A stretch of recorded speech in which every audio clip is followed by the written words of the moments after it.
Olá pessoal, tudo bem? Eu sou o pastor Giovanni e nós vamos continuar a nossa série de vídeos acerca da escatologia.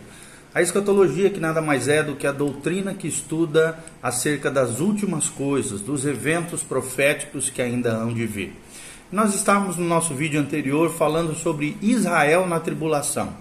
Como é que o plano divino para Israel vai se concretizar, se realizar, quais são os eventos, os acontecimentos relacionados a Israel. E hoje nós vamos falar mais um pouquinho sobre isso, tratando especificamente do remanescente do período tribulacional. Quem vai ser esse remanescente de Israel, juntamente com alguns gentios que hão de se converter mediante a pregação e o testemunho do Evangelho do Reino de Deus, que fala acerca do Messias que há de vir no segundo advento de Cristo. Então, quando nós pensamos um pouquinho sobre o remanescente do período tribulacional, até a atual controvérsia escatológica, escritores proféticos estavam de acordo geral com relação à existência, à natureza, missão e à preservação de um remanescente de Israel durante o período tribulacional. Ou seja, a maioria dos estudiosos acerca da escatologia crê nisso. Mas atualmente, a doutrina do remanescente de Israel e dos gentios está sendo atacada principalmente por amilenaristas, ou seja, aqueles que creem que o milênio não vai existir, que o reino milenial não existe, não é literal, é apenas uma metáfora, como por exemplo um teólogo chamado Oswald Ellis, um dos maiores proeminentes nessa área, na sua obra Prophets and the Church, ou Profecia e a Igreja. Ele fala isso e ele diz que não pode admitir a existência de um remanescente, já que afirma que a igreja está cumprindo essas alianças aqui, quando ele se refere à aliança, ele está falando das 3 alianças de Israel, a abraâmica, davídica e a palestínica, e nenhum outro cumprimento seria possível, segundo afirma ele. Ou seja, essa doutrina também está sendo atacada pelos defensores do arrebatamento pós-tribulacional.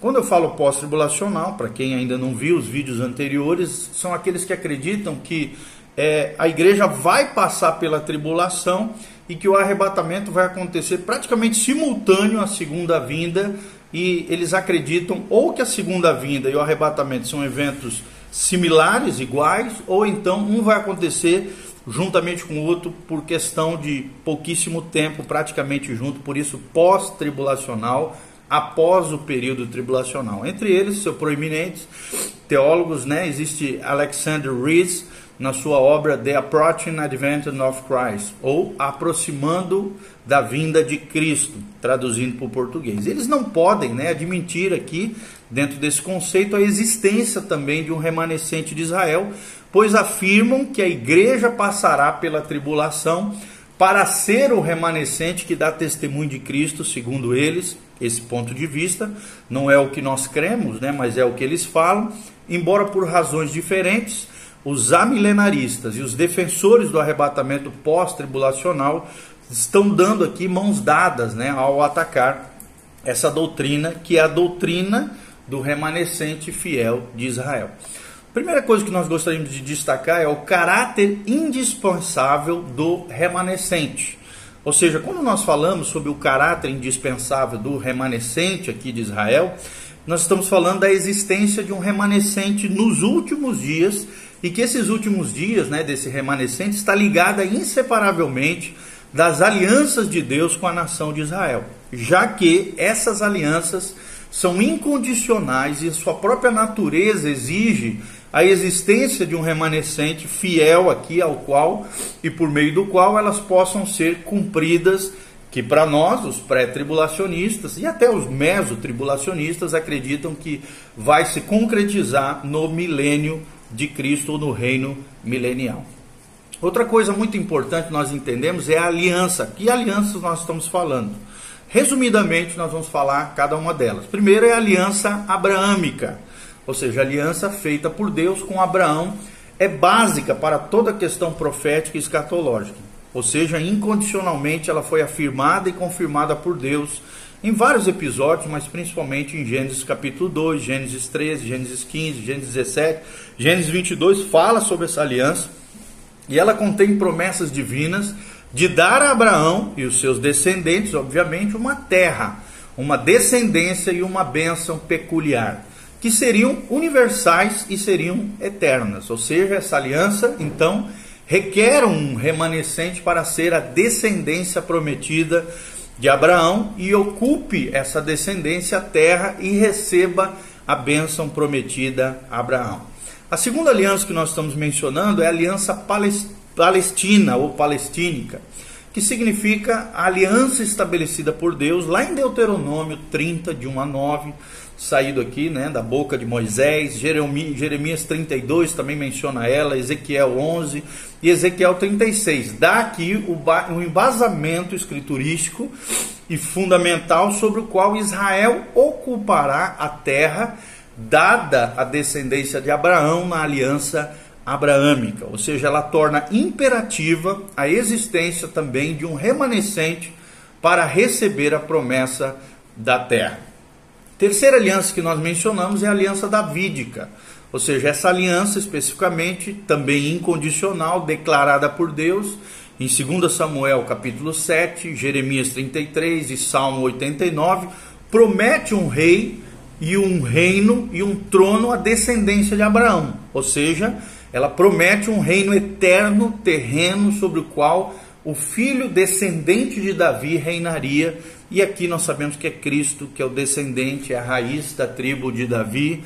E da mesma forma aqui também cria necessidade de um remanescente fiel, leal a Cristo, na qual as promessas da aliança davídica possam ser então cumpridas.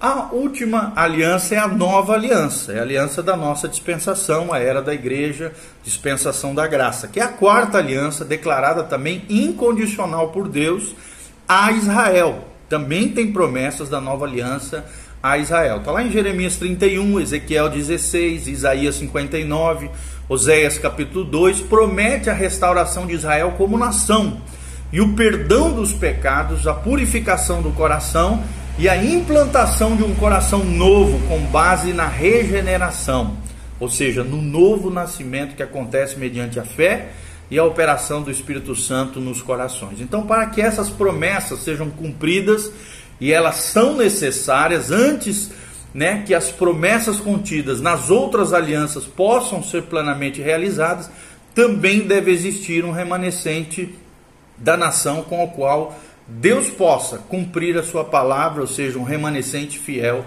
de Israel. Outra coisa muito importante, outro destaque muito importante é com relação ao caráter de Deus. Caráter de Deus. Já que Deus fez também essas promessas solenes à nação de Israel, o próprio caráter de Deus está em jogo quanto ao cumprimento dessas promessas. Ou seja, Deus seria um mentiroso se o que ele prometeu não se cumprisse como prometido. Então a integridade de Deus está aqui. Então torna-se necessária, sim, e é o que vai acontecer, a existência de um remanescente para Israel. Outra coisa muito importante é que sempre houveram na história de Israel remanescentes. O remanescente na história de Israel é um fato, é uma realidade dentro da história do povo hebreu, o povo de Israel, o povo judeu. Até mesmo uma investigação, né, superficial e rápida aqui da história registrada de Israel estabelecerá o princípio de que Deus lidou com um remanescente fiel dentro da nação, sempre dentro da história de Israel.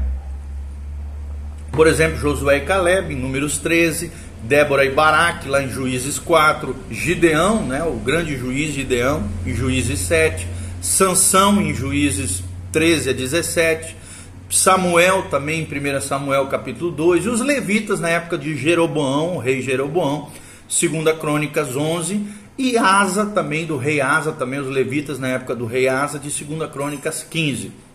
Também a Bíblia fala de 7.000 fiéis, né, que não dobraram seus joelhos perante Baal nos dias de Elias, e todos esses fatos aqui históricos de Israel, relatados na palavra de Deus, ilustram esse fato. Ou seja, sempre houve e sempre haverá um remanescente fiel durante toda a história antiga de Israel, e até hoje nós cremos que sim, tá bom? Gablin afirma isso na sua obra Hath God Cast Away His People?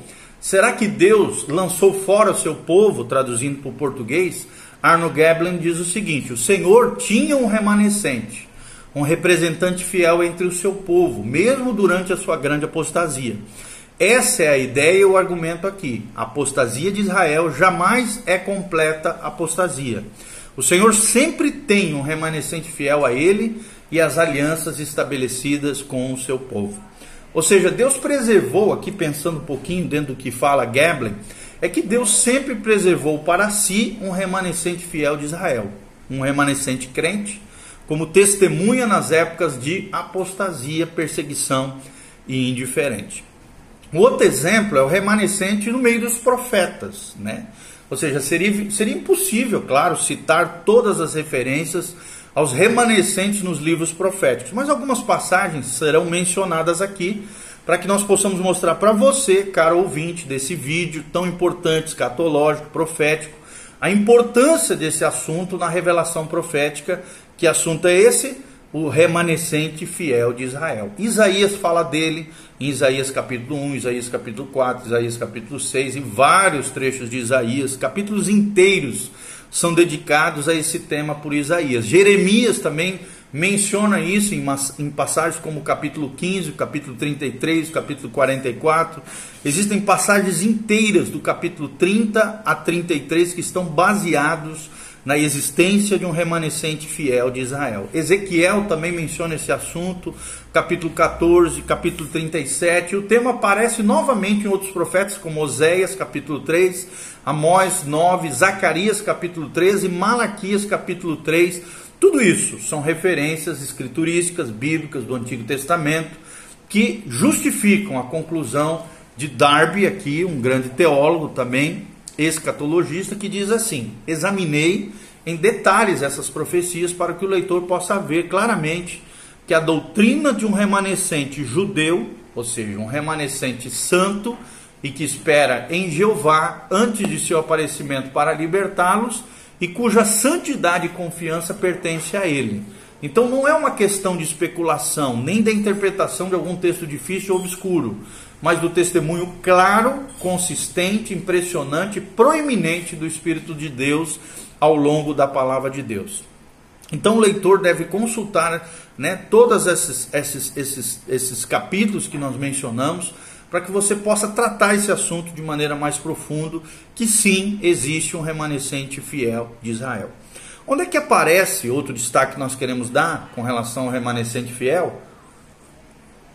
Onde é que aparece esse remanescente no Novo Testamento? Também é muito importante nós termos esse apoio escriturístico aqui no Novo Testamento. E no Novo Testamento há um núcleo que crê e espera, ao qual as promessas do Antigo Testamento são reafirmadas.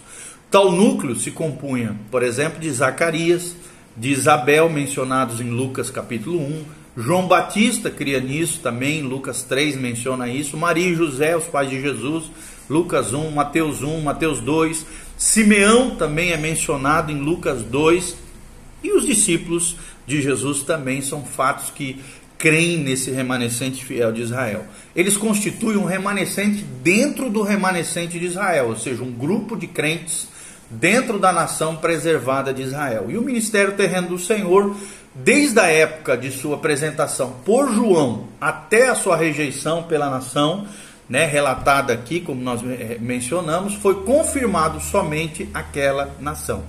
Ou seja, o reino oferecido por João, por Cristo, pelos 12 discípulos e pelas 70 testemunhas enviadas por ele, era dedicado apenas a Israel. Então deve ser observado aqui o princípio de que durante toda a vida terrena de Cristo, Deus lidava com esse remanescente daquela época e continua fazendo isso, e de maneira muito mais poderosa vai acontecer no período tribulacional. Então, desde a rejeição de Cristo por Israel até o dia em que Deus mais uma vez lidaria especificamente com Israel na 70ª semana ou na tribulação, não é possível fazer referência a um remanescente na nação de Israel.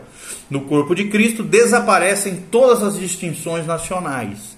E nós cremos, é claro, né, todos os judeus, quando são salvos, não são salvos para um relacionamento nacional em termos de Israel, mas para que sejam inseridos num relacionamento com Cristo no corpo dos crentes. Logo, então, não há um remanescente contínuo de Israel com o qual Deus esteja lidando nacionalmente hoje.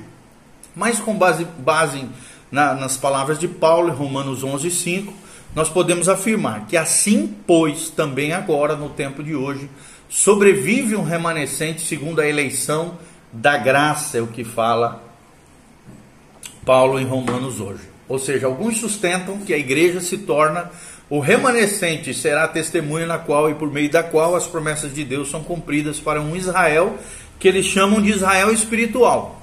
Os contrastes entre a igreja e Israel, o conceito de igreja como um ministério, o relacionamento distinto da igreja com Cristo e o propósito específico para a igreja, torna claro tal interpretação impossível.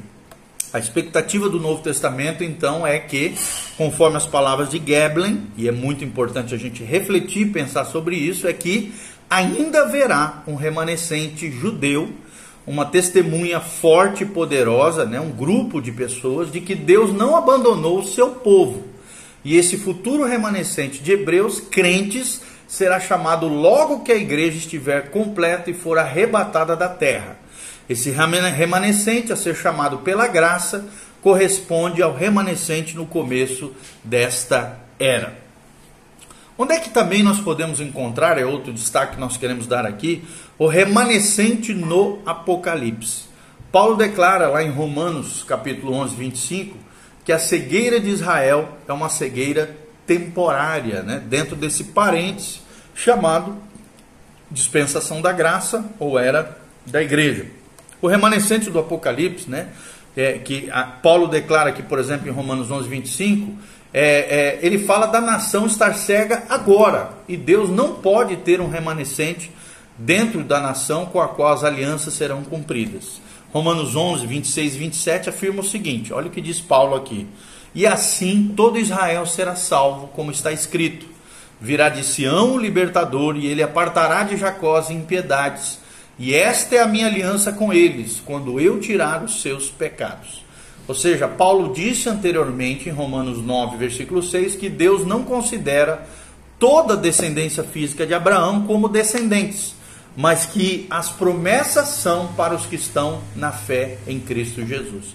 O que a gente chama de judeus messiânicos. Logo então entendemos que todo Israel, ou seja, em Romanos 11:26, refere-se a esse remanescente fiel, os judeus crentes, por ocasião do segundo advento de Cristo.